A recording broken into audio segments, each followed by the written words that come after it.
in the realm of overused technology buzzwords that we've heard, digital transformation ranks up there with those like big data and disruption.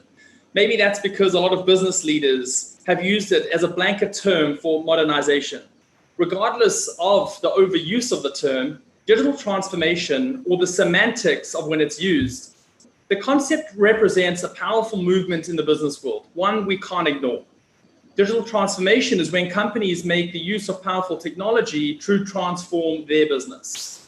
It's a wholesale shift to consider how to digitize every part of a company, because almost every function now needs technology to run effectively and efficiently, like customer service, operations, human resources, and more. While just about every company has gone through a digital transformation, there's an alarming number who fail. But why is that? And for those of you who are succeeding, what are the lessons to their success? Today, we're going to tackle these thoughts and more. So without further delay, let's get stuck in and start with an introduction from each of our panelists, starting with Brian. Brian, are you there? I am here. Hi, Brian. Thank you so much for joining us. No, thank you for having me. I'm excited. The topic, as you alluded to, is a really powerful one and something that's top of mind for us. Quick background on myself. I've had kind of two parts of my career that have been interesting. I started off very technical, coming out of school, had the pleasure of working with some great organizations, Royal Bank of Canada, a startup before that, and gained some great experience. And over the last 9 years, I've been with IBM in multiple roles, largely client-facing, so sales.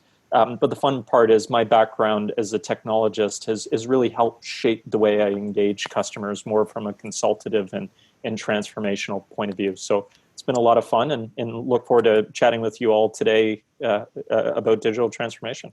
Awesome. Thanks, Brian. We're looking forward to hearing your experience and your insights. Next up, I'd like to welcome Rajama to introduce herself. Hi, Rajama. Hi. Thank you for having me. Good morning, good afternoon, and good evening. I don't know where people have joined us from around the world. To me, digital transformation is all about talent. It's about the employees and the engagement and the delight that we can provide to them, because I work in the HR technology area. A little bit about myself. My background is in mathematics and applied mathematics, and I kind of gravitated towards coding pretty early, and started my career at Monsanto in the Midwest, and then kind of moved on to pharmaceutical companies of Pharmacia and then Pfizer.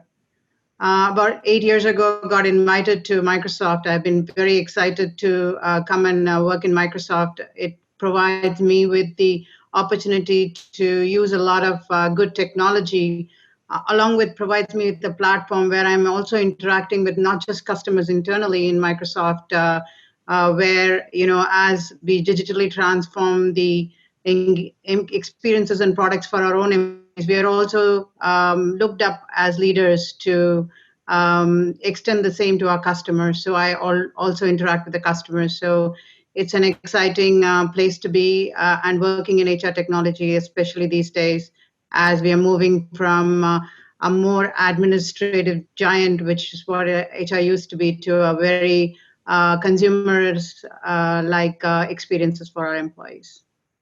Fantastic. Thank you so much, Rajama. I'm looking forward to hearing your point of view on the role of technology in transforming HR in the landscape. Thank you. Next up, we've got Nikolai joining us. Hi, Nikolai, are you there? Yeah, how are you? Thanks for having me. It's good to be back in one of these panels on BrainStation. Unfortunately, this time we couldn't do it face-to-face as last year for obvious reasons. I guess on the plus side, we get many more people to attend virtually. So I think that there's pros and cons of the virtual world. A bit about me. I'm as you know, the CIO, Chief Information Officer for Walmart Canada. My career has always been in technology. I kind of the first decade and a half with Procter & Gamble, then with loyalty companies, software development, and then back kind of to the world of retail and consumer and customer. Couldn't be happier to be in technology. I think everyone would agree that technology is at this moment paramount for any organization and going to help us even more so with these challenging and unprecedented times. So very excited to be here and I'm curious to have this conversation and the dialogue. Wonderful. Thanks, Nikolai. We too look forward to hearing your point of view. I'd like to start with a question for each of you with around a 1 or 2 minute answer. Brian, we'll start with you. Your background sees you having leveraged both technical expertise with deep market knowledge and sales across leadership roles. If you were to give us your take on where the broader market sits on the digital transformation journey, who's leading, who's doing it well, and what are some of the reasons why others aren't doing so well in your view?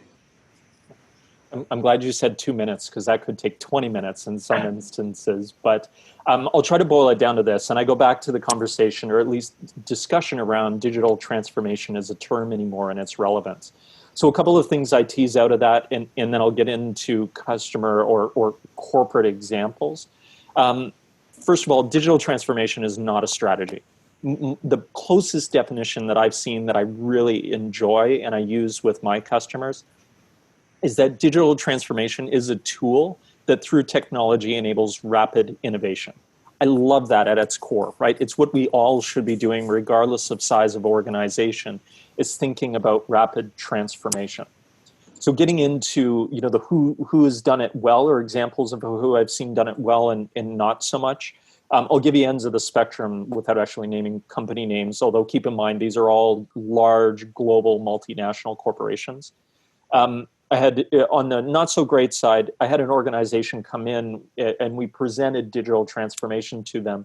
Although they're asked when coming into the office, and keep in mind, this was CEO and that person's direct reports, so their entire C-suite.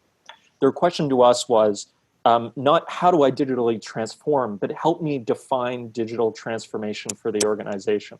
To which I said, oh no, like where do we start, right? Again, going back to digital transformation is an enabler. So I think where companies struggle is when there's not a clear strategy that exists within the corporation of where they want to go. It's great if it's at the top, right? I have a strategy to enter new markets. I have a strategy to go after new client segments. I understand how I want to evolve, and then we can plug technology or digital transformation into that to enable that strategy. So really that customer had the wrong question of us. We're not able to define that strategy for them. They have to do the soul searching. What we want to help them define is the art of the possible. Where could they go? So that was the negative. On the good end of the spectrum, I've worked with a global multinational bank that had their stuff together. They knew very clearly their competitive position against other banks. They knew the segments they wanted to go after. They knew in the retail banking business, they wanted to go after this client segment.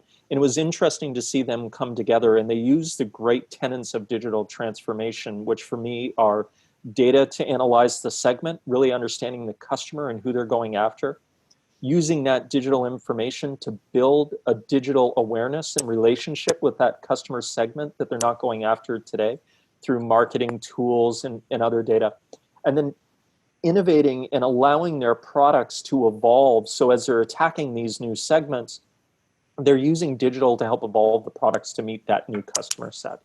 So it's really cool to see them think through data to understand the customer, innovating to be able to pivot in raise awareness, and again, bringing the right tools to bear to entice those customers to do business with them. Fantastic. Thank you so much, Brian. Great succinct answer, actually, in the end. And I'd like to spend 2 hours chatting about that with you at some point. Nikolai, I'd like to go to you now. You have a vast experience, as you just mentioned, in creating transformational programs, helping companies from multiple industries transform business models into digital channels in support of growth plans. What's the best way to build a successful digital transformation roadmap that's ambitious enough to ensure you bring all stakeholders along on the journey while not being too blue sky that you're just never going to get there, per Brian's point? Wow, that's a good question. I guess the first thing I would say it's important as you're going through these plans. I fully agree with what Brian just said, which is digital transformation is not a separate activity. It is done in support of your business plan. So as technology, you can spend your life upgrading platforms or getting out of legacy systems. Mm-hmm. But if it is not creating business value, then you have a problem per se. I think the first thing I would do if I'm going to start a digital transformation is make sure that we all, and when I say we all in the company at your level, are aligned on what that really means. Because companies, through all these terms in between, we're going to be more agile, we're going to introduce new technology, we're going to modernize, we're going to transform, and it means 10 different things to 10 different people. So I guess once you're aligned on the language and on the objective that all we're trying here to do is create a plan and a roadmap that will help the company transform, in many cases with technology, so that we can meet our business objectives, create value for our customers, make our employees more effective, give them better tools for data. Once you have that end and long strategy in mind, I agree with you, it's fairly easy for most of us to envision the perfect state in the future. The question is, how do we get there? So you need to kind of, I do agree, I rather think what is the objective, hopefully not a vision that is unattainable, but something somewhat more tangible. Visions are always kind of up there and you might never get them, but something aggressive. Then you go backwards and say, what needs to be true for us to get there? I'd rather do that than start from today and just building small steps, because you really don't know where you're heading. Now, I guess in between having that goal, having the thinking of what needs to change, and in some cases completely transform, we might need to operate different. We might need to open new channels. And your business plan starts becoming together one with support from your transformation. Then you have all the ingredients you need to start aligning your team and other functions to start that transformation process, whether it is opening new channels, whether it is our employees operating different, or whether it is providing value to customer in a different way in a digital world. So it is intertwined with everything else your company is trying to do. It's not a separate agenda for technology just to get new systems in place, if that makes sense. Total sense. Thanks, Nikolai. And there's also so much rich ground to cover when you think about the intersection between humans and technology and the skills needed to bring the two together. And we'll talk about that today in a little bit to make that roadmap successful. Fantastic. Rajana, your background as a leader in HR technology at Pfizer prior to joining Microsoft is impressive. And we all know that there are many components to the term digital transformation like we've just spoken about. One key component is internal infrastructure and enablement. This is no small feat, especially in companies like Microsoft. What are the criteria needed to have confidence in the identification and implementation of new internal tech to ensure you're enabling a more effective and efficient workforce? And also collecting important data on performance, development, and business success to support agile decision-making. That's a great question there, Ian. When it comes to creating an efficient or an effective workforce or anything else when it comes to digital, one of the important things that I do want to call out is that Brian and Nikolai are coming at it with the same angle as I am in terms of looking at digital is not just about enabling new technology or the cloud or the mobile or whatever the AI and ML, whatever the new terms are for anything fancy and tech. It's at the end of the day, it's about your company's bottom line. It's about engaging your employees well. It is ensuring that you have great talent in your company. It is also about the speed and agility with which you can react to the forces that are coming at us, whether it is the pandemic or whether it is the social injustice issues that are coming, or economic or regional issues that the business needs to react to. And it is also about the simplification of your own internal processes so that you can react to these situations well. So underneath all of that is obviously our talent. And when it comes to talent, the best way to understand your talent and your employees is with data. Whether it is data, synthesizing data through their sentiments that comes through their engagement surveys, or looking at the research that we do with them in terms of focus groups or otherwise, or even the telemetry that we can put into our tools to understand how they use our tools and what kind of questions and answers that they are seeking from the company. All of that actually goes into the development of what we call as the digital transformation roadmap for us. In terms of, again, as I said before, it is not just about the digital experiences, it's also about the physical experiences. This may sound a little foreign, especially during this time when people are not accessing the physical offices. But when it comes to Microsoft, the way we reimagine the employee experiences is all about making sure that it's creative and innovative and productive, not just across the digital, but also across the physical experiences. Whether it is the frictionless devices, the laptop that you use to make it work well, or having a very highly informed and personalized workday. So during the workday, if your mailbox can tell you that there were 3 promises that you made yesterday to somebody to answer, and kind of a personal assistant that can remind you of your day's work, or ensuring that when some things go wrong, that you get an immediate support, that you don't have to seek for it, or fight for it, or also having intuitive and intelligent workplace experiences that can not only just that you can access, but can come at you with some great understanding of who you are, where you are, and what you're doing, and help you get through your day's work.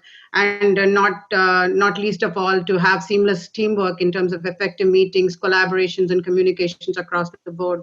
And one thing that I work personally, which is in HR technology, is to have a very hard employee journey for an employee life cycle through the company, and ensuring that whatever they need for their life and work is available at their fingertips at any given moment. Fantastic. That's a great answer in a short space of time. One result we saw from the BrainStation Digital Skills Survey from 2019 was that 36% of respondents cited that the skills deficit was one of the main reasons for some of these transformation failures. And we can unpack that a little bit more in terms of some of the questions coming up. So we'll get to that in terms of how the skills of the employees empower the future of that transformation. Let's move into some group questions here. And we'll start with Nikolai leading this question off, and then the rest building. And I think it's been used a lot the last few months in terms of 10 years of innovation happening in the past couple of months. Take us back to February of this year and tell us a little bit about how your company supported employees or customers during the onset of COVID, and how your ability to remain agile was important there. Wow. So that's a bit of a story. If I go back to February, for us, it's actually quite an important month because that's when we start our fiscal year. We close on January 31st. So early February is when we deploy the plan for the next 12 months. So back in early February, actually all of the store managers of the company and the assistant store managers travel to to Toronto, and we have 4 days of meetings where we deploy the entire strategy. And it was a very aggressive and well-crafted plan. Then fast forward another month, and then kind of you need to change the plan. I would say I would divide through the COVID and the pandemic. I would say that the work falls into 3 different phases. I think the first phase is what we call the urgent agenda, right? For Walmart, the key priority was we need to keep the stores open. We need to keep them in stock with product. We need to make sure that our customers are safe and our associates working at the store are safe as well. That was the main priority. And everyone in the company, including my entire technology team, was working against those priorities. So we need everyone to be able to work from home on VPN. We need to have more product flowing because people cannot buy more toilet paper. Don't ask me why. So systems were pushing 50% more volume, and we need to keep them up. We need to send more trucks. Governments created restrictions on how many people could enter the store. Over the weekend, we have to build for the store, for the greeter, the person at the store, a metering app so they could measure how many people are in and out because we needed to maintain regulation. So that was urgent. It was the right thing to do. Super proud of my team for how they raced to the challenge. At the same time, I think we all did all the work, not only because it's the work and that's our job, but also because we felt that sense of duty with the community, right? I mean, people need our stores the most, our customers. Then The second phase is what you would call the short-term plan. Okay, what are we going to do in the next 6 months? And keep in mind, it's not only to try to stay afloat. The proposal was, how can we use this as an opportunity to deliver more and more value and come out of this stronger? And I think the third phase is your long-term plan. Okay, now that we have a little bit of idea on how this is going to go on for how long, how do we continue with all the things that we decided that we were going to place on hold? So for us, the story is on again, 10 years of acceleration in 2 months are also valid. This year, our plan was to have online grocery in another 70 stores throughout the year. That was the plan for the year. We delivered 62 of them only on April and increased the plan to 100 that we already delivered on top of the 200 we already have. So because the people are focused, we grew our online grocery 5 times, not only by more customers coming in, but the creating more capacity on the store. We increase our partnerships with Instacart to send more volume. So you use the opportunity, as any politician will say, don't ever let a good crisis go to waste. So how can we use this to accelerate the agenda? And at the same time, what things are you going to prioritize and what others you can put a bit on hold because you need to capitalize on the opportunity. In my case, for the stores, as I said, was we need to accelerate the front end. We need to be able to move more people. We need to send more product and replenishment. And we did all that as a priority. Things that we said, let's put it behind because they're great ideas and we'll do them, but we can survive a bit more without them. Let's not install the electronic labels for pricing. The ones that are digital, instead of putting the sticker with the price, now they're all going to be LCD screens. We can wait on that for the back half of the year. Automation, we need to bring more automation so we can do a faster checkout. We need to be able to, now you can book a spot to enter the store. If there's another lineup, you can say, I want to enter the store at 11 and make a booking. So you change your agenda based on the needs of the customer, as well as later on, we'll catch up with the other ones. And obviously, we have to move people and redeploy the teams. I increased the store teams, the replenishment teams, things that we were doing on pricing or merchandising or work with vendors or analytics. Let that can wait a bit longer. So you focused on the portfolio to manage the right mix. Awesome. Fantastic answer. We'd like to build on that. Brian? Sure. Yeah, happy to. A couple of things different for us, right? We're as a technology company.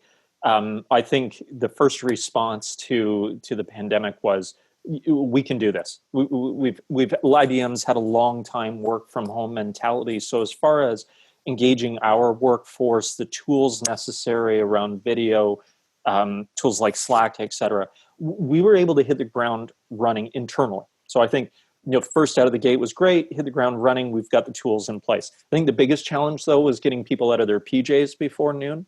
That was a challenge, but we've evolved from there. I actually have a nice shirt on today.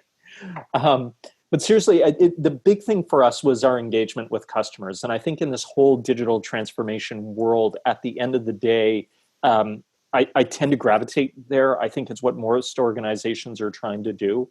So for IBM, that is known for our client executives, deep relationships within the C-suite, et cetera, a lot of our teams had to rethink that engagement, right? So how do I engage our customers differently? And I liked what Nikolai said earlier, and I think this is what we thought, which was, how do we deliver more and more value to our customers? We know technology is going to be more paramount than ever, and it was our goal to really showcase the best of what we had in the multiple different areas that IBM can help engage, whether that's helping reinvent supply chain, as Nikolai said, one of the challenges that we saw a lot of our organizations going through. How do we deliver more robust e-commerce platforms to support the new demand around technology? And then last, and then the most unfortunate one for us was the whole cybersecurity threat. And it was mind-blowing. As always, people seek out vulnerability to exploit that. But it was another area that we doubled down and focused on for our customers. And it was really, to the point of the question, shifting resources there so that we could engage and help customers as quickly as possible. That's fantastic. Okay. Rajama, anything you wanted to add there in that question? Just quickly, I think just as we were one of the first companies that went to working online when it came to COVID in the state of Washington. We pretty much, I think pretty early on in February, I think our company said start working from home. And what was interesting about that was that the investments that the company had made for themselves and for their customers in the last 3-4 years in terms of the cloud and collaboration softwares like Teams and other things kind of quickly propelled us to working from home, and it was much more easier. The more interesting part of this working from home was somehow the COVID became an equalizer. There were people that were working remotely and people that were working from office. Now everybody had the same equal situation, and it kind of democratized it in a way that people started feeling more inclusive in an atmosphere that was just all about online. But then pretty soon, once that started, and then the commute lessened, the productivity actually increased, the engagement increased. These were all surprising numbers for us as we did our surveys. But then we also then had some practical difficulties of people working from home, their own Wi-Fi connectivity, or things about having not so ergonomic situations to work from home that we had provided at work, and so on. So the company was reacting to some of the very emotional, sentimental things, to the more pedantic, how do you take care of stuff, to how do you then handle home care with your children being at home, and how do you take care of that. So Microsoft was probably one of the first companies to announce a 3-month what we call as the pandemic leave. So the company allowed their employees pandemic leave to take care of their loved ones during this time. I also one other thing was there was a tolerance for the times at which people could work, and things that were taken for granted in terms of, hey, 9 to 5, everybody is supposed to be in meetings or have interactions with each other. Now people were understanding of each other. I think it's probably common not just in Microsoft but across the world in terms of companies working from home. So I think a different norm is starting to emerge from this situation, and I'm thinking that this is for the best for the world and for the working group of people such as ourselves. Yeah. Fantastic answers. Thank you, everyone. I know that was time to get through all those answers, but it was so important. And obviously, we don't want to spend all of our time talking about the impact of the pandemic on digital transformation. So we just wanted to touch on that, see how you redeployed your teams and how you were agile and thinking out of the box in terms of making the most out of the situation. I'd like to ask a question here, and Rajama, maybe you can lead this one. IBM and Microsoft are global tech brands that have always thought of digital first as their mantra, both internally and for their clients. But what processes or tools were in place prior to 2020, simply due to the nature of your business, that helped make the transition somewhat easier in that question that we just answered? I think, as I mentioned before, us being a cloud-based company and software such as we use whatever the collaboration and communication software that we already had in place, such as Teams and Office 365, everything on the cloud. It just made it easier for us to just transition to the work in terms of engaging, less collaborating. So the other thing is, even though we are Microsoft and we are technologists, the skills, we almost had to relearn our skills in terms of working online more. There's different things between, walking to a water cooler and having a conversation. Now it had to be done online and collaboratively, plus engaging other parts of our organization in a different way than we had done before. So everyone quickly relearned some of those skills in terms of working through that.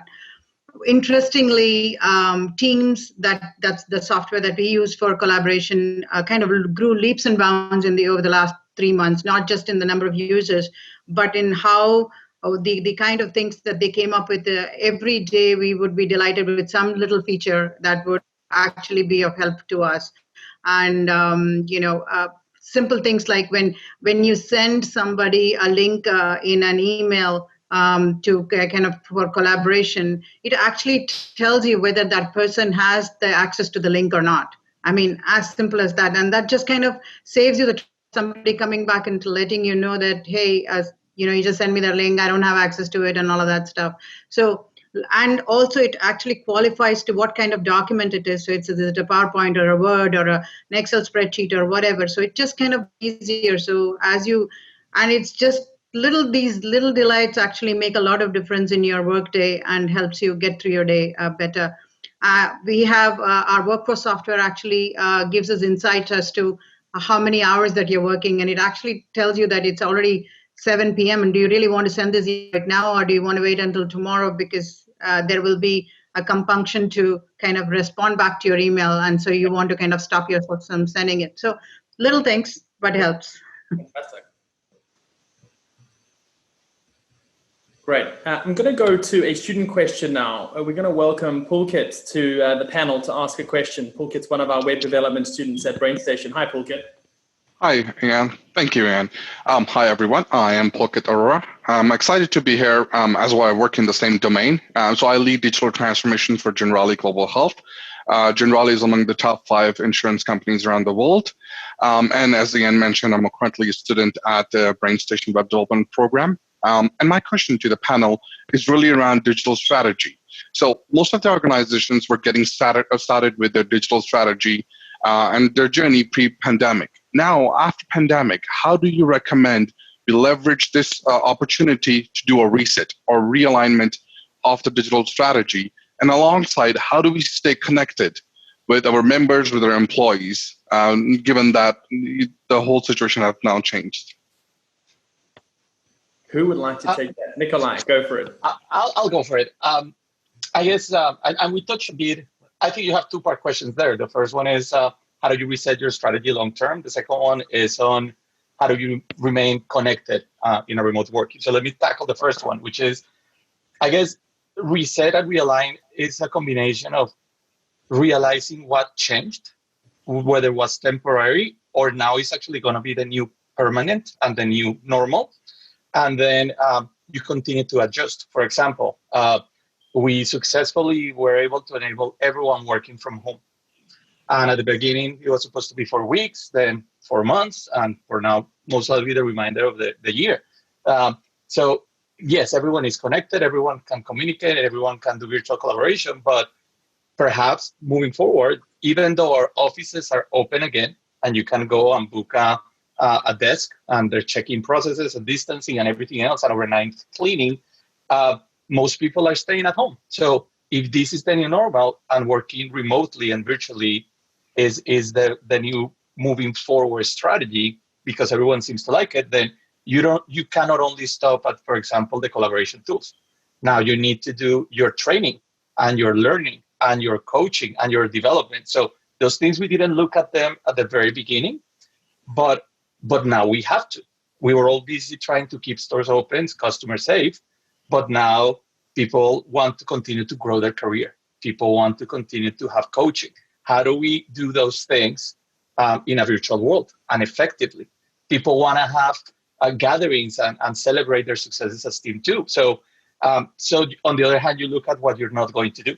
We had a very, very good and very solid plan to really remodel our offices. Like, we were going to make them obviously much more agile, open spaces, more collaboration tools and screens in every single meeting room, and touch screens where you connect automatically and all that. We're not going to do it anymore. Why am I going to invest a lot of money and work on an office if we might not even go there as often? So you continue to look at those changes and define what things do I cancel for good, what things do I continue to keep and continue to evolve, because it's not that we fixed everything. Being connected doesn't mean that you can do everything you need to do. The second part, and I will try to answer it very quickly, which is on how do you remain connected on this virtual world, is my first advice that we did across the entire company is we turn on our video. As I talk to the companies and peers, most companies apparently they have the collaboration, but it's either phone connection or could be online. But most people are seeing again a presentation. Of course, we see the presentation, but the slight difference of being on video and seeing direct interaction and that body language it helps you feel a bit more connected with the people, right? We also invested on some apps so we can play games virtually with 700 people. So we have those game parties after 5 p.m. and everyone is welcome to join. And that way we celebrate with teams. At the same time, and we're talking about how you remain connected, I would also advise everyone in my organization to take breaks, not be in front of your computer the whole day, not having Zoom meetings. Company-wide, we declare half a day on Wednesday, free Zoom meeting time. You can talk to people over the phone, but get away from Zoom. Take breaks, go out with your family, go biking, take vacations. I mean, where most people was banking them for maybe later. You need your time off to recharge those batteries. So be connected, but not that connected is what I would say. Awesome. Rajama, do you want to build on that? And then Brian, you have got the next question, just so you know. Yeah, I think I pretty much answered many parts of that question earlier on. And I think that the only way to kind of keep ourselves and our employees sane during this time is to kind of draw that line between what is work and home, trying to figure out how to kind of separate those two. And a lot of ways that we are doing that is obviously, even during the workday, we are trying to figure out how to kind of engage with your employees in different ways, channels that can help kind of propagate the fact that we all have a private life. So we have more channels about learning how to cook and learning how to play guitar and things like that during this time, as much as meditation and mindfulness, and making sure that you can step away from the emails for a bit. We've also implemented something very interesting, which is try and limit our meetings to 45 minutes, 30-minute meetings to 25 minutes. I mean, simple as they seem, 5 minutes makes a difference to kind of get up and walk or do something else. So I think I'll stop now. No, that's great advice. I love that. I think we should implement that ASAP. And just to say on that, one of the functions I'm loving from Microsoft Teams right now is the Together mode. It really makes you feel within one room. So keep it up. Fantastic. Thank you So much. Okay, next question is for Brian.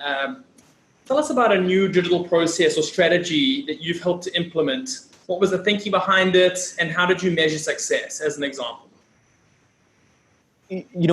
For us, I go back to what I started with a little bit earlier in the discussion, is that for IBM, 100-plus-year-old company, we've lived and breathed face-to-face for a long time.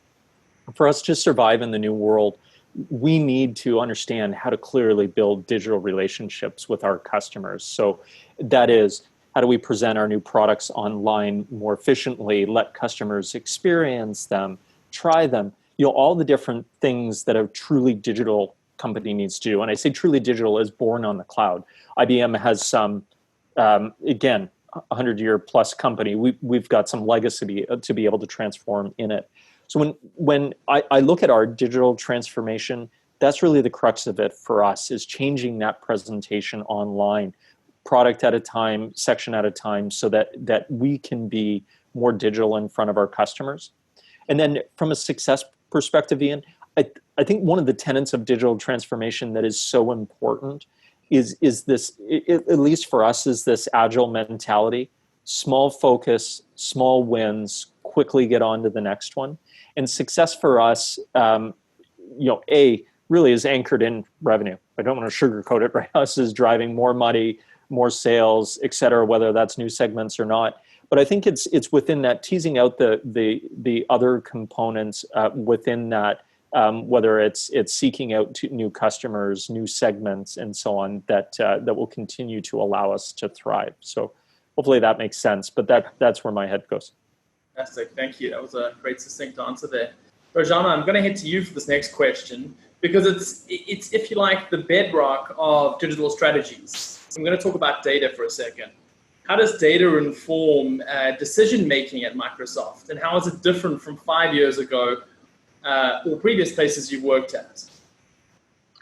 I cannot tell you how much we depend on data, from data to understand where we need to make investment decisions, to data on how do we continuously improve our investments, to, and how do we measure the value of our success. So everywhere data. I have never seen data used so much then now. I think that is the new currency, to kind of draw on a cliche.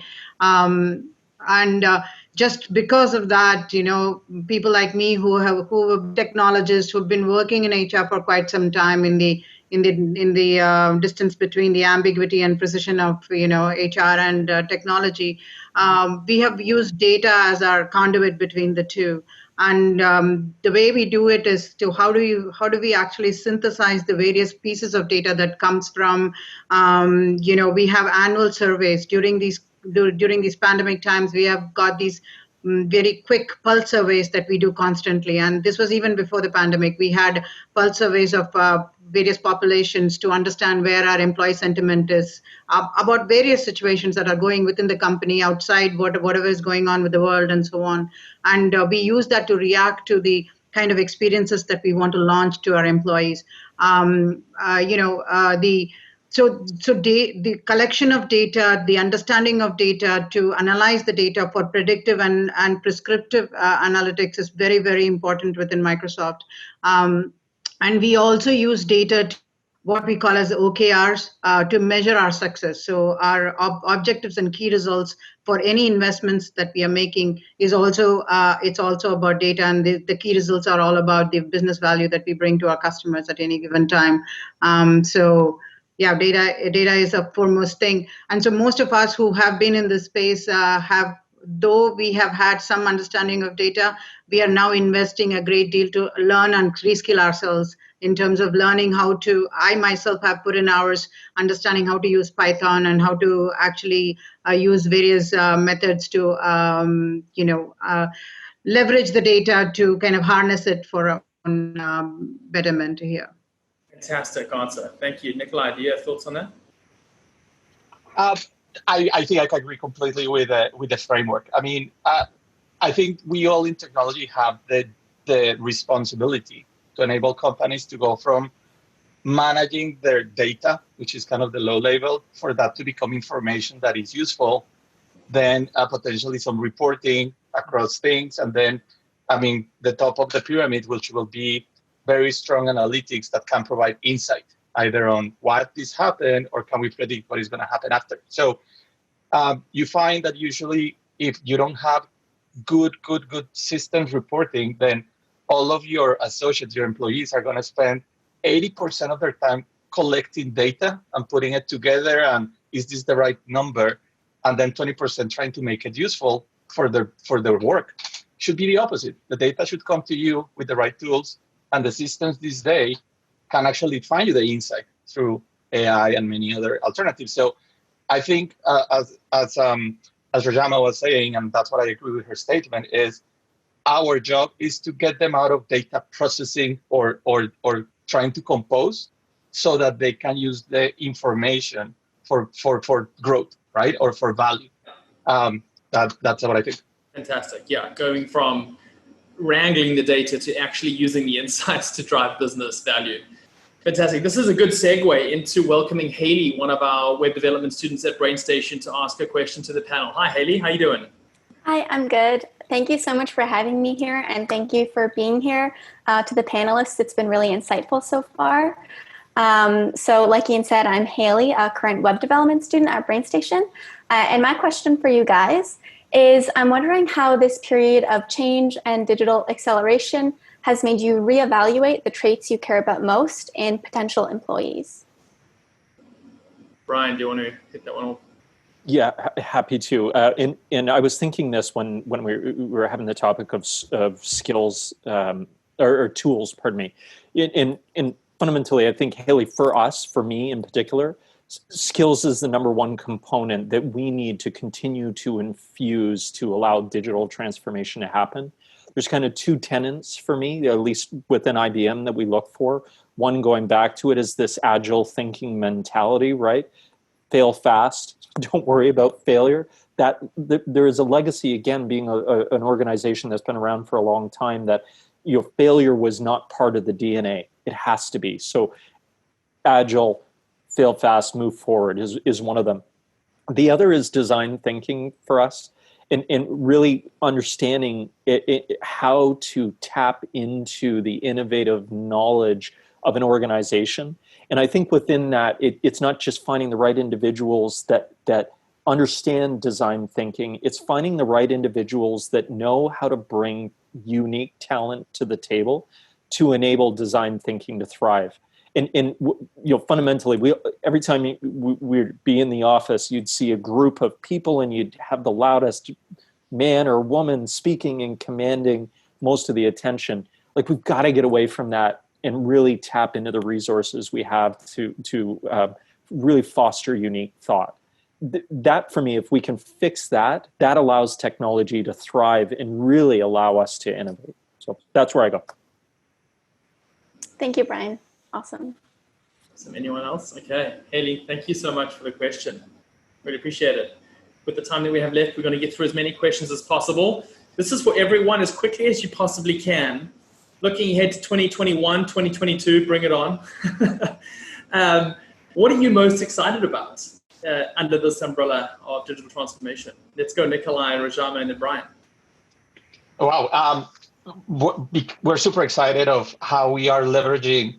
I think it goes beyond COVID, right? I think our strategy was solid. If anything, it's in a second or third year, super fast and accelerating. But beyond COVID, I think it's an amazing, super excited at this moment in time for retail and for Walmart. I think Walmart recognizes very openly that what got us here in Canada for 25 years already, 15 in the US, is not enough moving forward. Our customers want more and more value, and many of that comes from different new strategies that we're implementing, right? It's not only about being able to buy online, it's also about, can you have more services that I can access to? So we have many things that we're planning for the next 18 months that will add more value to our customers through new digital channels, right?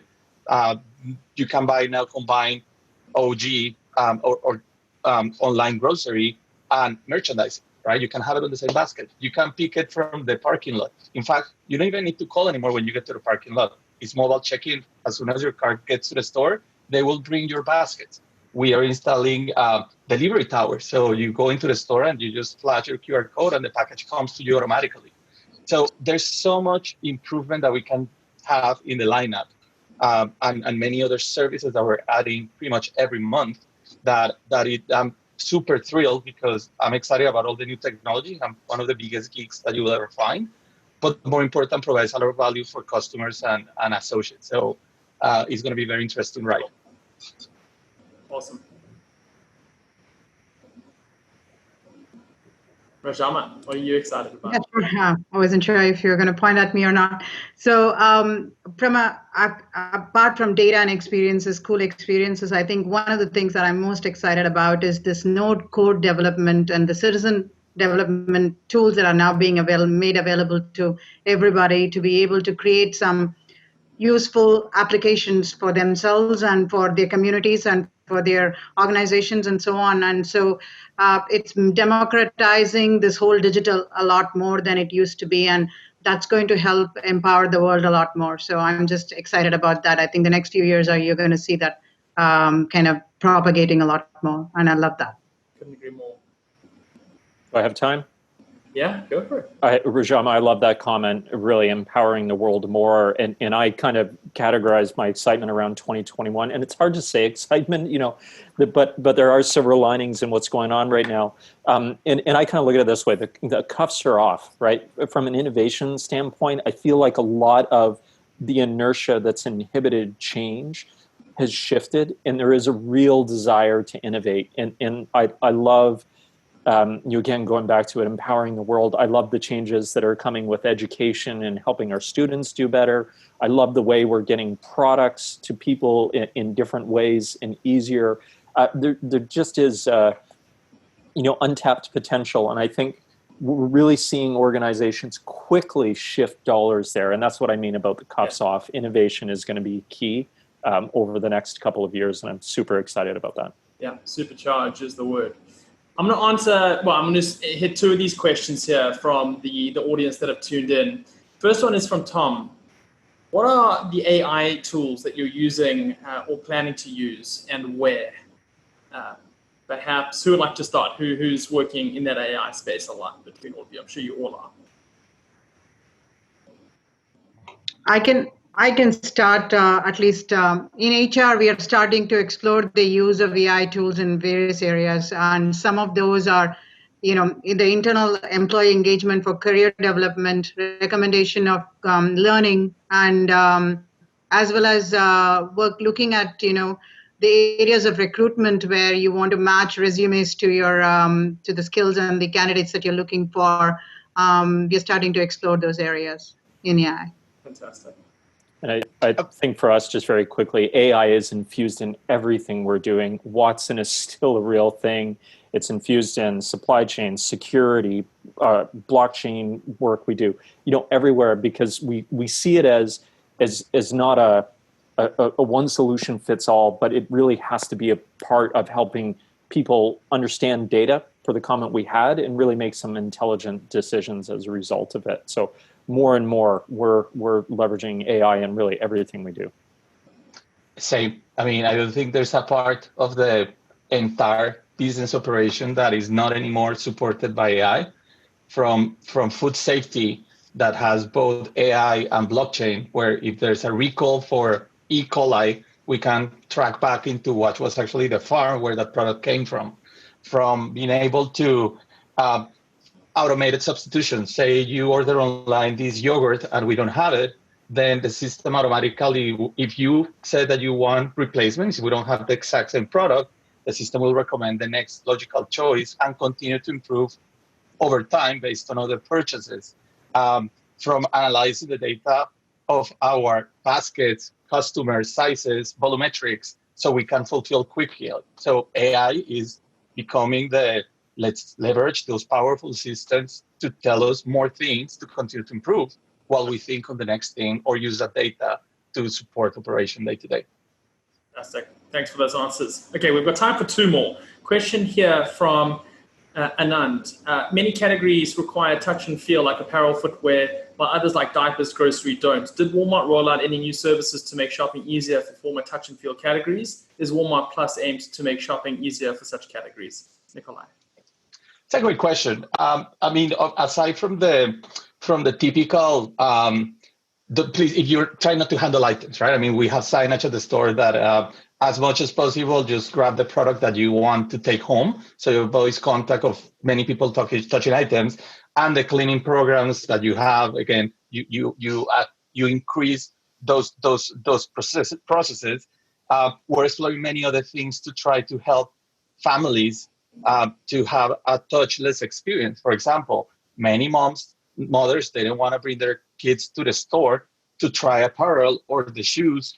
And you see that, right? So there's two opportunities there. One, we need to make returns faster, right? I mean, returns is a process that needs to be almost seamless. Of course, we want you to buy things, but in the event that the size didn't fit or the shoe was too small or too big, return as fast as possible. But if you take that idea to the next level is, hey, what if we just say, hey, mom, stay at home, order the two sizes, the one that you think it is and the next one, and return one. Because again, don't bring the kids. And so you start thinking of those strategies on how can we provide the same experience that is trying things, but from the comfort of home. So that combined with more products online, with more images, with more weight, with more sizes, enable people to consider, you know what, this online shopping is something that I really like. I have all the information I need. It's going to come next day, which we're working hard to reduce shipping times, and it's easy to return if it doesn't work. So those are some of the programs we're working to try to minimize touch and contact between categories. Fantastic. Okay, last question here from Tiffany. It's great to hear about the variety of backgrounds from the panelists' career journeys. What are the biggest challenges facing someone at a manager level to break into the tech industry without any prior tech experience, i.e. CPG? What are the most important transferable skills? Rajama, might you be willing to pick that question up? Yeah, and I think the tech industry is not, our tech is not just about people who have had a background in computer science or computer engineering anymore. We have in Microsoft people from all walks of life. In fact, we have people that are creative artists that are now in tech industries. So even whether it's your gaming industry or whatever else, there is just a plethora of opportunities available for that kind, any and all kinds of skill sets. But to top it all, I think a good understanding of data and empathy with your users and having customer obsession, it doesn't matter which industry you come from, will take you far in this space. Fantastic. I couldn't agree more. And we've touched on things like Python, data science, machine learning, and user experience design as an important component to understanding your customers as a key space to start in terms of your thinking. So great question. Thank you, Tiffany. I know that we've got 1 minute past the hour. Rajana, I know you've got to head to a meeting. It's been such a wonderful moment to have all of you sharing your experiences and your insights with us and those that have tuned in from all over the world. Thank you, Brian. Thank you, Rajana and Nikolai, for your commitment and support. And to everyone that tuned in, we hope you enjoyed the conversation today, and we hope to see you at our future panel in September. Thank you so much, everyone. Stay safe. Thanks for having us. Bye now. Thank you. Bye-bye. Bye.